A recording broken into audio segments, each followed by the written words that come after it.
DLF पर ये सवाल है विनोद शर्मा जी का। 70 शेयर 765 की खरीद पे है, ज्यादा नहीं, छोटी अवधि का नजरिया है। तो शॉर्ट टर्म में डीएलएफ क्या करने वाला है?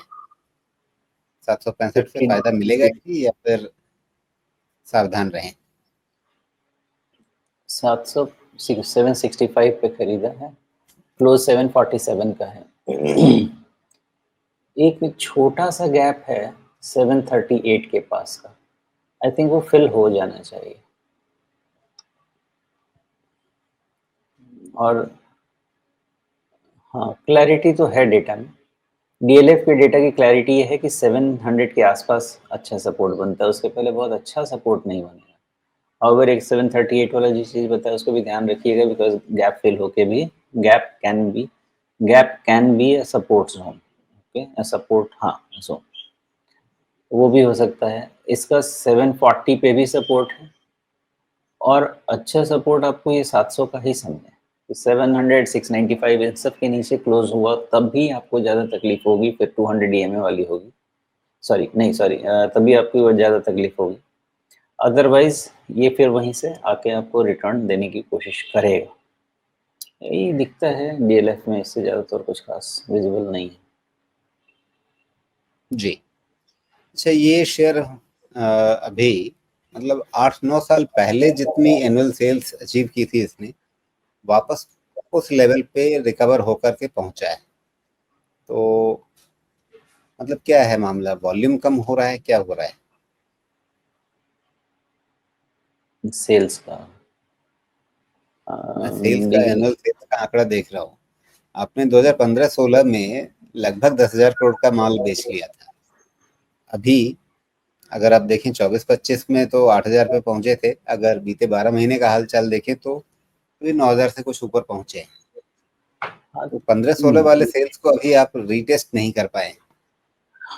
रीज़न तो क्लियर है ना राजीव जी, 2021 तक तो कुछ बिका ही नहीं ना, 2020 के बाद तो नेगेटिव गए, इन्वेंटरी बन गई, 2021 में भी कुछ काम नहीं हुआ। 2022 से पिकअप होना शुरू हुआ, 23 और 24 अच्छा तेज चला है। तो थोड़ा कंसोलिडेशन होगा और नया पीक बनने में तो समय लग ही जाएगा।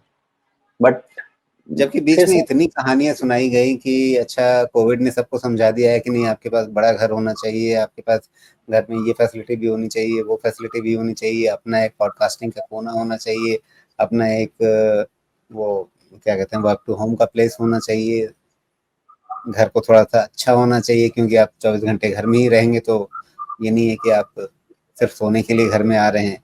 इतनी सारी कहानियां सुनाई गई। वो कहानियाँ अभी भी हैं, लेकिन उसमें एक थोड़ा-सा ट्विस्ट है। ट्विस्ट ये है कि उस समय जितना ये ब्यूटीफाई करके इस चीज़ को रखा था कि एक अलग रूम होना चाहिए, उस रूम में पूरा सेटअप होना चाहिए, उसकी जगह जो आपने शब्द यूज़ किया कोना, अब वो कोने में बदल गया है। ये सारे सेटअप हैं, क्योंकि हर जगह इंसान घर में भी काम कर रहा है। अब ये है कि पहले कोविड के समय घर से ही काम करता था, अभी घर से भी काम कर रहा है। दोनों में फ़र्क है।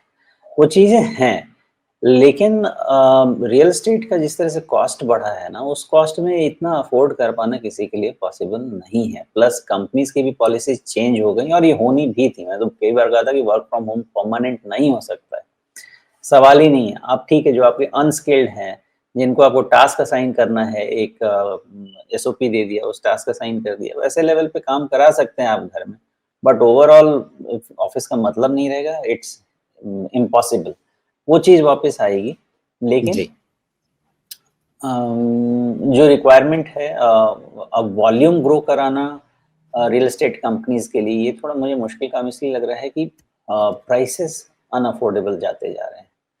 अब 10,000 12,000 पर स्क्वायर फीट एक तरह से मज़ाक बनता जा रहा है। 10,000 12,000 स्क्वायर फीट कुछ कहलाता है, बहुत ज़्यादा है।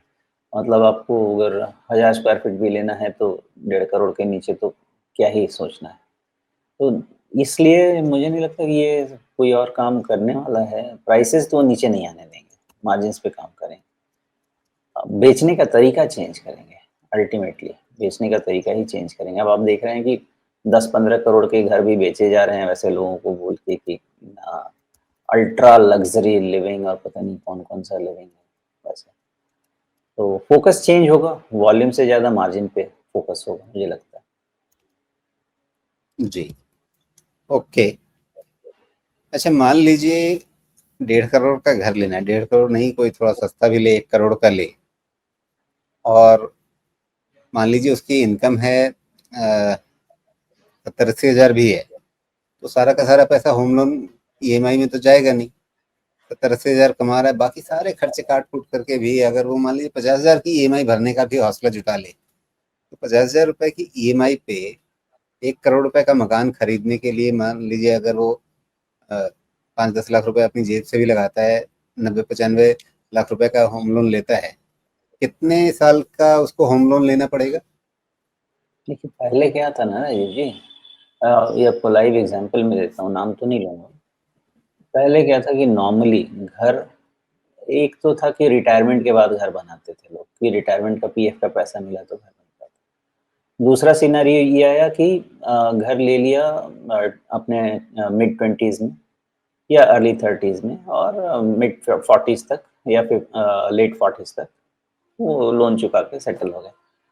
अब क्या बन गया है कि आपका कैलकुलेट किया जाता है कि रिटायरमेंट का डेट कब है, और उस रिटायरमेंट के डेट पे ईएमआई मैच कर दी जाती है कि ये ईएमआई को अगर मैच हो गया तो आप इतना का घर ले सकते हैं। मतलब क्या है कि आप अब गाय की पूँछ पकड़ के चल रहे हैं, ठीक है, उल्टे साइड से। तो तरीका ये हो गया है, अब इस पे नहीं है कि आप ईएमआई आप कम करा लीजिए, टेन्योर बढ़ा दीजिए। अब इस पे बात चली गई है। हुँ। और दूसरी बात क्या चल रही है कि अब तो जॉइंट लोन चलता है। सबको पता है कि अफ़ोर्ड नहीं कर सकता। एक तो पहले क्या होता है, तय होता है कि शादी तक घर नहीं लेंगे, फिर शादी करेंगे, फिर हस्बैंड-वाइफ मिलके जॉइंट लोन लेंगे और फिर जॉइंट ईएमआई पे करेंगे, क्योंकि इकलौता आदमी तो पे करने के लायक है नहीं। एक समय आएगा कि फिर पता नहीं उसमें बच्चे का भी लेके आएँगे कि भाई तुम भी कमाओ, तो फिर तीनों मिलके loan चुकाएँगे। So that is the way it is moving. चलिए, मेरे हिसाब से तो ये एक अफोर्डेबिलिटी ऐसा इशू है जो मतलब कहीं थोड़ा-सा मज़ाक के लेवल पे चला जा सकता है। खैर, इंडस्ट्री जाने और खरीदने वाले जाने, हमें तो बस देखना है कि इंडस्ट्री कमा कितना रही है और शेयर खरीदने लायक है या नहीं है।